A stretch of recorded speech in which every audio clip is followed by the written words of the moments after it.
Ереке, мына не утил сбордың шаруасы не болады екен вообще жалпы? Енді утил сбордың шаруасы не болды, қашан шешіледі деген тағы да актуальный сұрақтар бар. Рахмет, Раки. Утил сбордың шаруасы, мәселесі не болып жатыр деген шаруасы не болады. Енді қазір депутаттар каникулда, 13 күн жұмысқа шығады. Қазір өңірлерді аралап жүр депутаттар. Солардың бәріне кездестік. Енді айтайық, біз утил сбордың жұмысын 2025 жылы, мұнда 2024 жылы өздеріңіз білесіздер, не болды, петиция болды. Утил сборға байланысты. Оны петицияны бүкіл ел шуладық, журналистер, бұқаралық ақпарат құралдары бәрі шулады да, біраны шешкен жоқ мәселені. Енді бір мәселе орын алды, бірнәрсе шешілмеді, оның причинасы неде болды? Зерттеп ішіне түсіп қарау керек та. И сосын петицияны екінші жариялауға мүмкіншілік жоқ. Алдықта 2025 жылы біздер жылдың басынан бастап осындай депутаттар каникулда болды. Президенттің посланиесін күттік жылдың басында жолдауы. Сосын былайша айтқанда 2024-тің ақпанынан бастап жұмыс жасадық. 2025-тің точнее. Сол кезде депутаттарға бәріне кіріп, үкіметтің өкілдеріне, министерствоға бәріне кірсек, олардың ең басты проблемасы былай.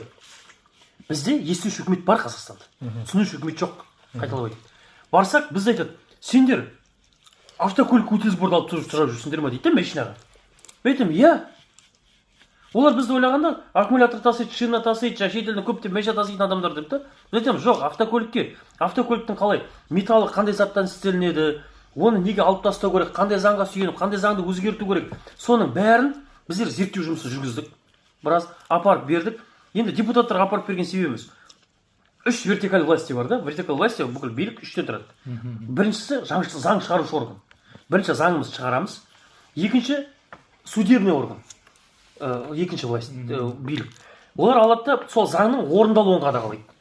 Үшіншісі исполнительный власть. То есть атқарушы орган. Министрлер және депутаттар. Енді біз алдық заңды өзгерту үшін біз заң шығарушы органнан бастауымыз керекпіз ғой. Соларға апардық, бүкіл қағаздарын бәрін бердік, дәлелдерін бердік. Оның үшін коалиция жинадық, корпус жинадық, бүкіл комитеттеріне кірдік, депутаттардың. Бәріне кіріп апарып тапсырдық, жылдың аяғына дейін өткіздік. Қандай заңға өзгеріс енгізіп отырған кезде біздің ұсыныстарымыз қай жерге қалай қабылдау керек.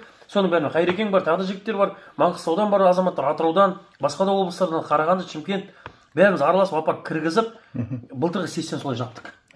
Енді олардың задачасы биылғы сессияда соны енді қолдан да қағаздарын бәрі беріп тұр, бүкіл аргументтерін бәрін түсіндірдік, көрсеттік 100% заң аясында. Енді биыл оларда решение болу керек деген ойдамыз да, сенімдеміз. Енді біз апарып тапсырып қойдық екен деп, бұл қазақта сөз бар, біреудің жоғын бір өлең айтып жүрміз дейді. Қазір оны тапсырып қойып, бір күні бізге бір шешімін шығарып береді деп күтіп отыратын жағдай жоқ. Біздер амандыққа жақында Астанаға барамыз. Тағы да сол тарапта жұмыс жасаймыз. Біздер депутаттармен, партиялармен бәрімен отойда жұмыс жасадық. Былтыр кім бізді қате түсініп жүр, бізді қалай түсінбей қалған, қалай болған соның бәріне апарып көрсеттік. Енді осы депутаттар заң шығаратын кезде министрліктерден заключение правительства дейді.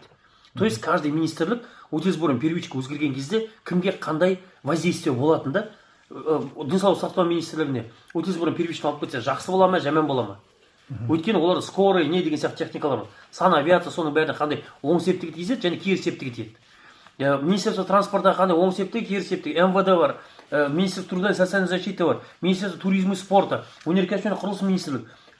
Утил сборын первичка адамның өмірде сүріп жатқан бәріне қатысты болғасын, ол бүкіл министрліктерге қатысты. Сол үшін біз бүкіл министерствоға кіріп шығамыз, былтырда біразына кірдік. Биыл қайтадан істен бастырып өтіп, қайтадан кіріп шығамыз, соның бәрімен сөйлесеміз. Енді біздің қазір өзіміз алдымызға қойып отырған задача осы жылдың бірінші жартыжылдығының несінде, бірінші кварталында, то есть бірінші 3 айында, январь, февраль, март, осы айларда наурызға дейін бір жақсы шешімдерін шығып, немесе бір картина шығады деген ойдамыз. Сонымен жұмыстанып жатырық та, енді бұл жерде утил сбор не болды, утил сбор қашан шешіледі дегенде тағы да актуальный сұрақ бар да. Жігіттер, біздің ең бірінші басты задачамыз, біз көбейген сайын ол проблема актуальный болады. Көбейген сайын былайша айтқанда бізге көңіл аударады. Сол үшін біздің главный задачамыз қазір группаға адам жинауымыз керекпіз. Ол утил сбордың тез шешілуі, каждый группада отырған, Инстаграм мен ТикТок, Фейсбукта подписан адамдар, соның бәрінің ауыз біршілігінің арқасында тез шешіледі ол. Біз қашан көп боламыз, сол тез шешіледі. Мысалға, айтайық, транзитпен жүрген, транзиті бар, немесе шетелде мәшек келіп жатқан біреуді көріп қалдық па, айтайық, бауырым группаға қосыл. Сосын біреу бар ма, үлкен техникасы бар, крестьянский хозяйствосы бар, сен техниканың бәрін утил сбор первичка бар ғой, қосыл. Сондайдың бәрін группаға тарттыруымыз керекпіз.